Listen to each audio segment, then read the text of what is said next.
B குரு சொந்தங்களுக்கு வணக்கம். இன்னைக்கு நேர்காணல நம்மளோட இருந்திருப்பவர் புவிசார் அரசியல் விமர்சகரும் பி குரு நிறுவனமான திரு ஸ்ரீ ஐயர் அவர்கள். வணக்கம். வணக்கம், வந்தனம், நமஸ்காரம். எப்படி இருக்கீங்க? ரொம்ப நல்லா இருக்கும். நீங்க எப்படி இருக்கீங்க? நான் நல்லா இருக்கேன் கார்த்திக், சொல்லுங்க. ஆங்கிலத்துல ஒரு வீடியோ போட்டிருக்கீங்க. இந்த சிஜேபி அவங்க நடத்திய அந்த ப்ரொடெஸ்டுக்கு பின்னாடி ஐஎஸ்ஐ அப்புறம் பாகிஸ்தான் அமைப்பை சேர்ந்த ஜெய்ஷ் இ முகமது இருக்கிறதா ஒரு வீடியோ போட்டிருக்கீங்க. என்ன இதோட பின்னணி? எந்த ஆதாரம் அடிப்படையில் நீங்க இதை குற்றச்சாட்டுறீங்க? இது பாருங்க, பஞ்சாப் வந்து பார்டர் ஸ்டேட், அதனால எப்பவுமே வந்து அதுல உள்ள நுழையறதுக்கு முயற்சி பண்ணிக்கிட்டே இருப்பாங்க. இன்ஃபேக்ட் நிறைய பேர் சொல்றாங்க, இன்னமும் கூட பூமிக்கு கீழே நிறைய டனல்ஸ் இருக்கு, சுரங்கங்கள் இருக்கு அப்படின்னு. இது எப்ப தெரியுமா ஒழியும்? இது எப்ப தெரியுமா நிற்கும்? எப்ப தெரியுமா? சுரங்கம்னா என்ன? இப்ப ஈரான் அவங்க எல்லாம் வச்சிருக்காங்களா அந்த மாதிரியா? அதேதான்.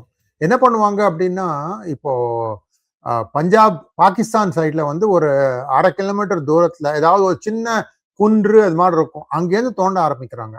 தோண்டிக்கிட்டு பார்டருக்கு கீழே வந்துட்டு நம்ம பக்கம் வந்து யாரோ ஒருத்தர் வீட்டுல வராங்க. இதெல்லாம் வந்து நிறைய பேர் காசு வாங்கிட்டு இது மாதிரி அலோவ் பண்றது உண்டு. இதுல வழியா என்ன வரும் அப்படின்னு கேட்டீங்கன்னா, ட்ரக்ஸ் வருது, போதைப் பொருட்கள், அப்புறம் இதெல்லாம் வரும், AK-47 அது மாதிரி சில கன்ஸ் அதெல்லாம் வரும். இது மாதிரி வந்ததுல ஒரு டிப் கிடைச்சதுல என்ன பண்றாங்கன்னா, அம்ரித்சர்னுடைய போலீஸ் கமிஷனர் அவர் என்ன பண்றாரு, ஒரு மாட்யூல் 9 பேர் டெரரிஸ்ட் வந்து வந்திருக்காங்க. அதுல அது வந்து 2ஆ பிரியறது. அதாவது என்ன அப்படின்னு கேட்டீங்கன்னா, ஒரு குரூப்ல 4, ஒரு குரூப்ல 5 அப்படிங்கிற மாதிரி. இந்த 2 குரூப்ல இருந்தும் ஆள் சேர்ந்து வந்து அவங்களுடைய பிளான் என்ன அப்படின்னா, ஜந்தர் மந்தர் போய் அங்க இந்த கூட்டம்லாம் இருக்கிறச்சு, அதாவது சிஜேபி கூட்டம் நடந்துட்டு இருந்தது இல்லையா, அப்ப வந்து அங்க ஒரு வெடிகுண்டு வச்சு அதை நிறைய பேர் அங்க சாகணும் அப்படிங்கிற ஒரு பிளானோட வந்துருந்தாங்க. இதுல இன்னொரு உபகதம் இருக்கு, அதை பத்தி நான் வரேன், ஒரு 2 நிமிஷத்துக்கு அப்புறம் வரேன் நானு. ஸோ இதை வந்து அவங்க ரொம்ப நாளா ட்ராக் பண்ணிட்டு இருக்காங்க. ஏதோ ஒரு விதத்துல இவங்க வந்து சொல்றது சரியா இல்லை அப்படின்னு அதுல ஒரு துப்பு கிடைச்சது, பிடிச்சிட்டாங்க. பிடிச்சிட்டு அவங்களுடைய என்ன பண்ண போறாங்க, ஏதை பண்ண போறாங்க எல்லாத்தையும் கம்ப்ளீட்டா டிஸ்மேண்டில் பண்ணி அவங்கள பிடிச்சிட்டாங்க. அவங்க ஜெயில இருக்காங்க. இப்ப இன்ட்ரெஸ்டிங்கா என்ன நடந்திருக்கு அப்படின்னு கேட்டீங்கன்னா, யார் இதெல்லாம் பண்ணாங்களோ அவர் வந்து ஒரு பிரஸ் கான்ஃபரன்ஸ் கொடுத்தாரு. இது மாதிரி நடந்தது. போலீஸ் கமிஷனருங்க, அம்ரித்சருங்கிறது ஒரு பெரிய சிட்டி, போலீஸ் கமிஷனர் அவர் வந்து பிரஸ் கான்ஃபரன்ஸ் கொடுத்தாரு. எதுக்காக டிரான்ஸ்பர் பண்ணாங்க அப்படின்னா,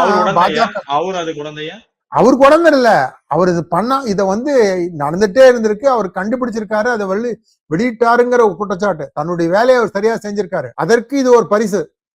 அவரை வந்து உடனே அதான் ஆம் ஆத்மி அங்க இருக்கு. ஆம் ஆத்மி வந்து இது அப்படின்னா எதுக்காக இதை பண்ணாங்க? ஒரு வாய திறக்கல இதை பத்தி. அதுல இன்னொரு விஷயம் என்ன அப்படின்னா, அரவிந்த் கெஜ்ரிவால் வந்து சூப்பர் சிஎம் மாதிரி இருக்காரு. இருப்பாங்க, வேலை கிடையாது, பதவி இல்லை, ஆனா பவர் இருக்கு. எப்படி சோனியா காந்தி வந்து 10 வருஷம் ஆட்சி செஞ்சாங்களோ 2004 இருந்து 2014 வரை, அதே மாதிரி அரவிந்த் கெஜ்ரிவால் அந்த அவன் பேர் மறந்து போச்சே, பகவந்த் மானுடைய தலைமையில உட்காந்துட்டு வேலை பண்ணிட்டு இருக்காரு. சோ அப்ப இவருக்கு என்ன கனெக்ஷன்? இவருக்கு எதுக்கு அதை வந்து கண்டுபிடிக்க பட்டத்துல இவருக்கு ஏன் அவ்வளவு கோவம்? இந்த கேள்வி எல்லாரும் கேட்கறாங்க. பாஜக பஞ்சாப்ல இன்னைக்கு பஞ்சாப் கொந்தளிச்சிட்டு இருக்கு சாரி.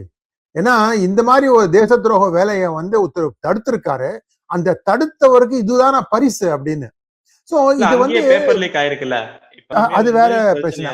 அது ஒரு தனி இதுங்க. அது வந்து அவங்களுடைய ஃபார்மா எக்ஸாம், அதாவது ஸ்டேட்ல இருக்கிற பார்மசிஸ்ட்க்கு எல்லாருக்கும் ஒரு எக்ஸாம் இருக்கும்.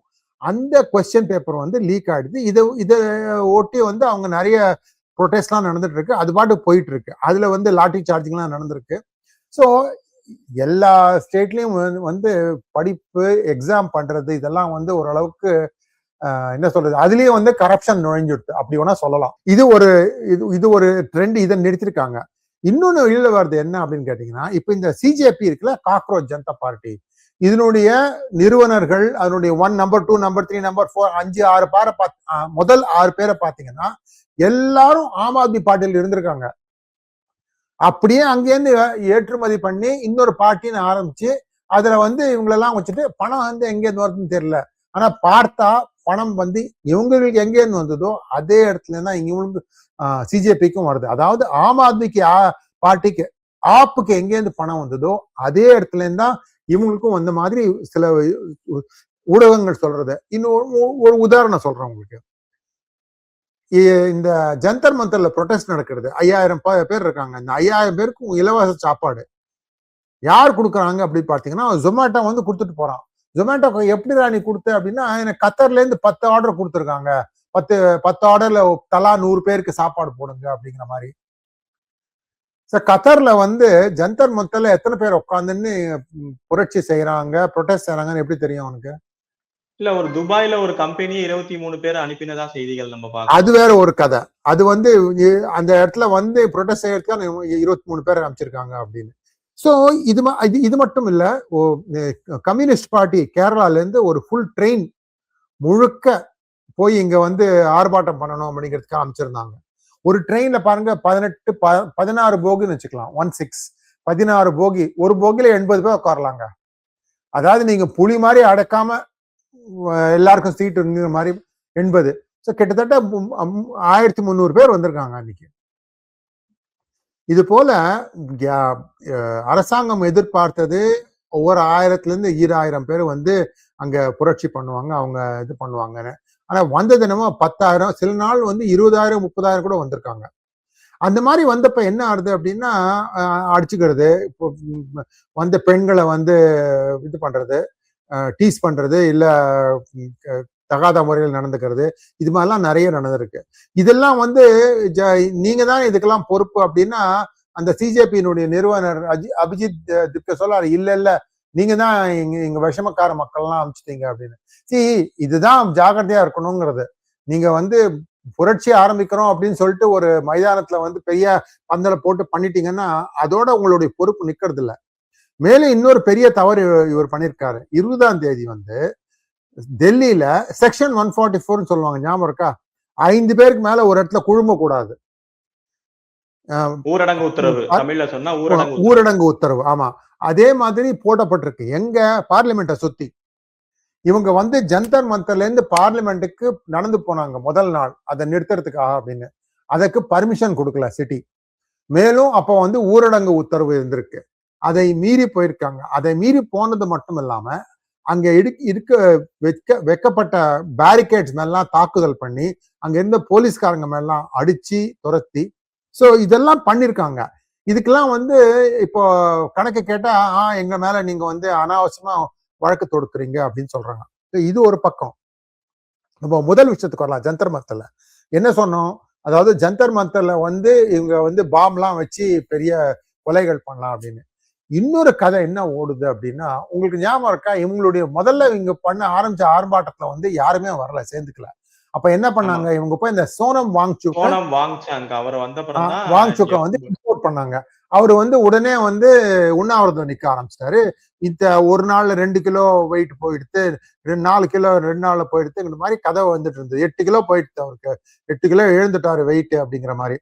அப்ப வந்து திடீர்னு பாத்தீங்கன்னா ஒரு நாள் ராத்திரி அவரே வந்து போலீஸ கூப்பிட்டு என்னை இங்கே இருந்து எடுத்துட்டு போங்க அப்படின்னு சொல்லிருக்காரு. அவரே தான் கேட்டிருக்காரு. போலீஸ் வந்து இவர் வந்து சாப்பிடலாம், இவர் உடம்பு ஏதாவது ஆயிடும்னு போலீஸ் ஒண்ணுமே பண்ணல. போலீஸ் விட்டாங்க. அவரே கேட்கறதுக்கான காரணம் என்ன?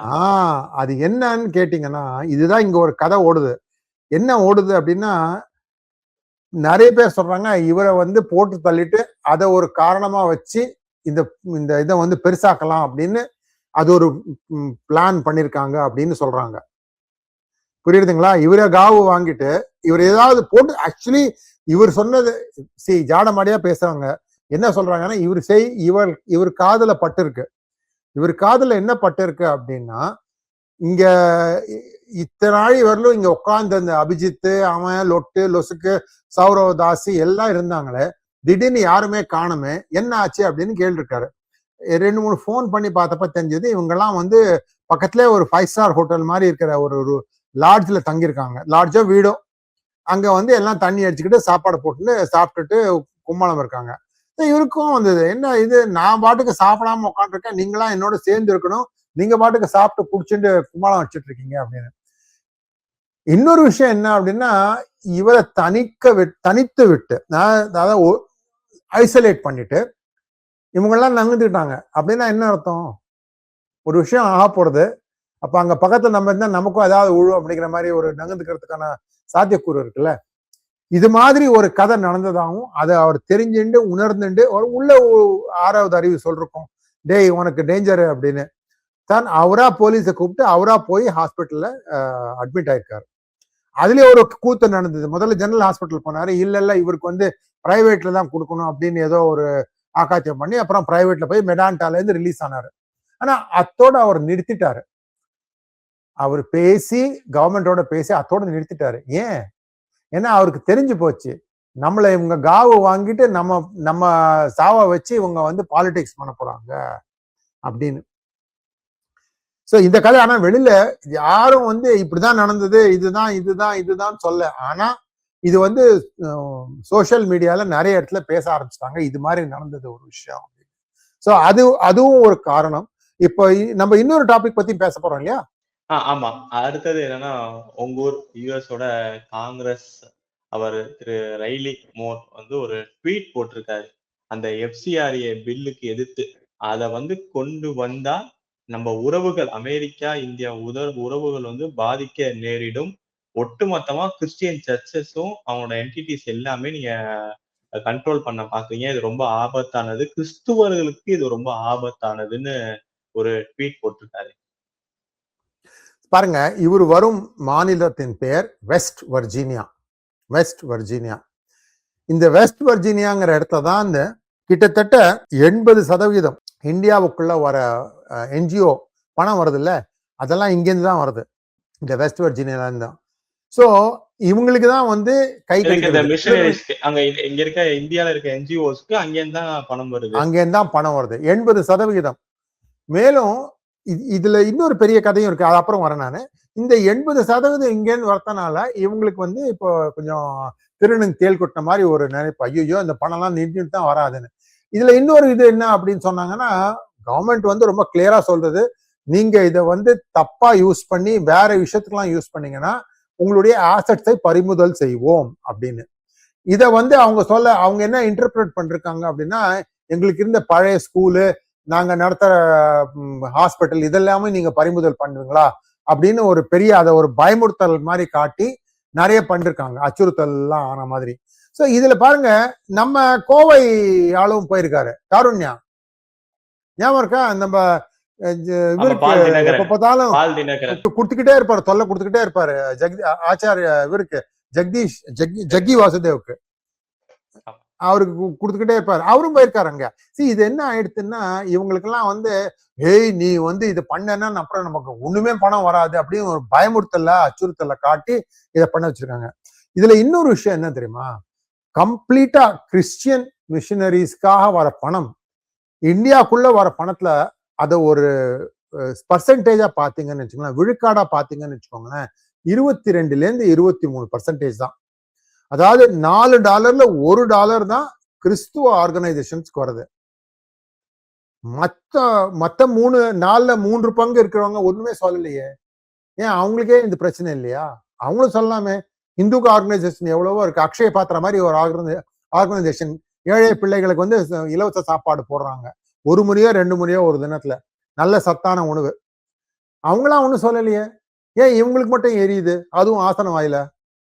அதுதான் வந்து இது இவங்களுக்கு இதுல என்ன உள்ள ஒரு உள்ள என்ன பிளான் வச்சுட்டு பண்றாங்க அப்படிங்கிறது தெரியல எனக்கு. ஆனா இதுல இருந்து இன்னொரு விஷயம் தெரியறது, இவங்களுக்கு ஒரு கவலை இருக்கு கார்த்திக். நான் கேள்விப்பட்டது என்ன அப்படின்னா, இப்போ ஒரு ஷெட்யூல் காஸ்ட்காரையோ ஷெட்யூல் ட்ரைப்காரையோ போய் இவங்க மதமாற்றம் செய்யறாங்க. அந்த மதமாற்றம் செய்யறச்ச வந்து அவங்களுக்கு ஊக்கத்தொகை கொடுக்குறாங்க. ஊக்கத்தொகை எவ்வளோன்னா இப்ப தெரியாது, ஒரு 5 வருஷம் முன்னால தலா 5000 ரூபா இருந்தது.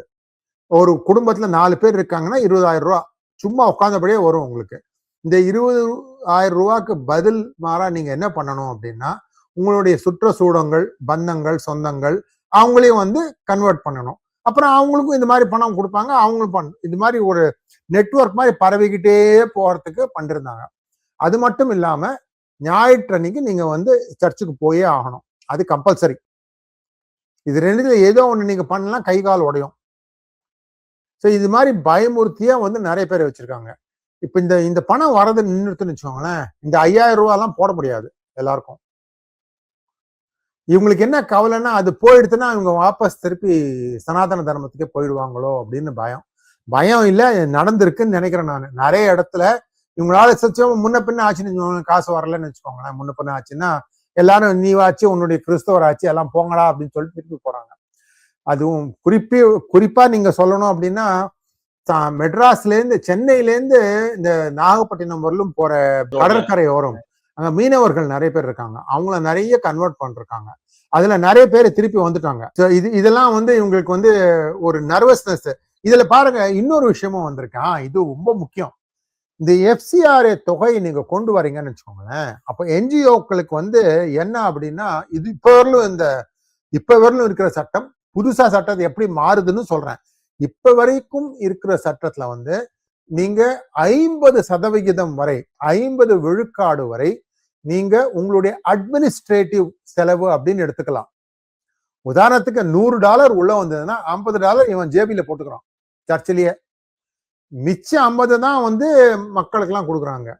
இப்ப புது லா என்ன சொல்றாங்கன்னா, 50 கூட எடுத்துக்க முடியாத நீங்க 20% தான் வந்து இண்டஸ்ட்ரியல் நார்ம், எல்லா இடத்துலயும் இவ்வளவுதான் எடுத்துக்கிறாங்க, 15 தான் எடுத்துக்கணும், அது போனா போறது பெரிய மனது பண்ணி 20ன்னு சொல்றாங்க.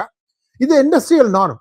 அதாவது நான் குறிப்பிட்டு ஒரு இதுக்குன்னு சொல்லலை நான், நீங்க ஒரு ஆர்கனைசேஷன் இந்த மாதிரி வாலண்டரி சேரிட்டபிள் ஆர்கனைசேஷன் நடத்துறீங்கன்னா அதுக்காக வேண்டிய ஓவர் ஹெட்டை வந்து நீங்க 15ல இருந்து 20க்கு மேல வச்சுக்க கூடாது. இப்போ வந்து அந்த 50 இறங்கி 20 வருது.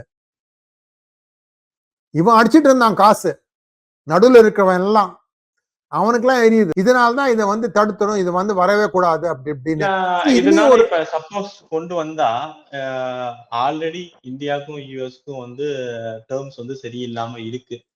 பட் இப்ப இது கொண்டு வரனால இன்னும் ஏதாவது முரண்கள் ஏற்பட வாய்ப்புகள் இருக்கா?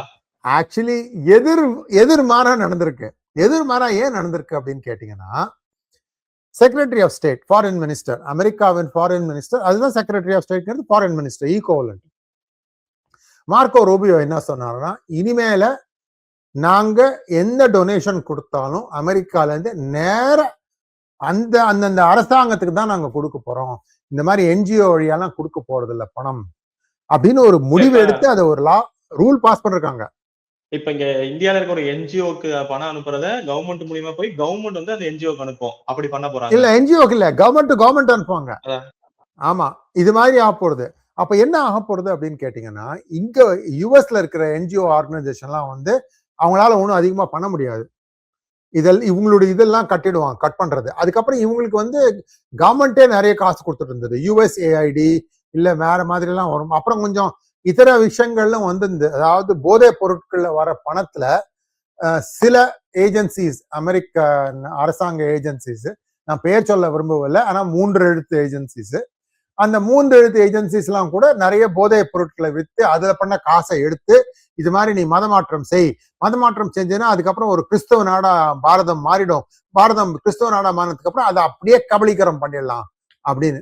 இததான் வந்து அவங்க ஈஸ்ட் டிமோர் இந்தோனேசியால ஒரு பகுதியில பண்றாங்க. இதே தான் வந்து சவுத் கொரியாலையும் பண்றாங்க. சவுத் கொரியா வந்து ஒரு புத்த நாடு, பௌத்த நாடு. 1953 தான் சண்டை நடந்தது நார்த் கொரியாவுக்கும் சவுத் கொரியாவுக்கும். அப்பதான் சவுத் கொரியாவை அமெரிக்கா சப்போர்ட் பண்ணிட்டு, நார்த் கொரியாவை ரஷ்யா சப்போர்ட் பண்ணிட்டு.